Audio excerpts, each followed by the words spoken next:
আজকে অনেক দিন পর আবার একটা ভিডিও নিয়ে এলাম। অ্যাকচুয়াল আমি একটু আর্জেন্সির জন্য একটু ব্যাঙ্গালোর চলে গেছিলাম, সেই কারণে অনেক দিন আমি ভিডিওটা ছাড়তে পারিনি।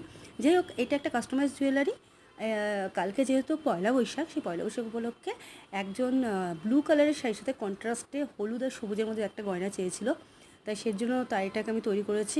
একটা খুব সুন্দর একটা কলাবতী ফ্লাওয়ার টাইপের তৈরি করার চেষ্টা করছি। একটা অ্যাকচুয়াল এটাকে কলাবতী ফ্লাওয়ার বলে না, এই যে ফ্লাওয়ারটা সেটাকে বলে ক্যালে লিলি।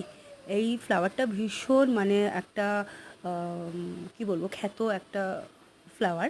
আর এই ফ্লাওয়ারটা আমি নিজের মন থেকেই ভেবেছি যে উনি যখন বলেছিলেন যে আমাকে এই ইয়েলো আর গ্রিনের মধ্যে এমন একটা কিছু করে দাও যেটা একটু অন্য থেকে আলাদা হবে, তখন ভাবলাম যে ক্যালে লিলি যেটা আছে এটা কিন্তু ভীষণ ভালো লাগে জুয়েলারিতে।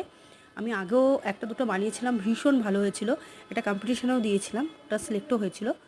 আর এই জন্য আমি এটাকে তৈরি করছি। এটা সম্পূর্ণ তৈরি করতে বেশ টাইম লেগেছে, কারণ ওটার মধ্যে এখানে আমি যেহেতু ভিডিওটা পুরোটা দেখাতে পারিনি, কারণ পুরোটা আমার তোলা হয়নি, তাতে করে বানিয়ে ওটাকে আমার ডেলিভারি করতে হয়েছিল। উনি কালকে পড়বেন, আজকেই আমি ওটা ডেলিভারি করে ফেলেছি। লাস্টে যেটা তৈরি করেছি সেটা আমার আর তোলা হয়নি।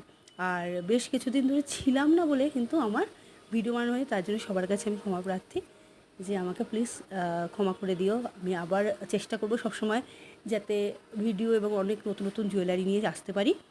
যারা কিন্তু আমার চ্যানেলে নতুন তারা চ্যানেলটা একটু সাবস্ক্রাইব করে দিও, এরকম অনেক সুন্দর সুন্দর ভিডিও দেখতে পাবে, অনেক ভালো ভালো ব্লগ আসবে।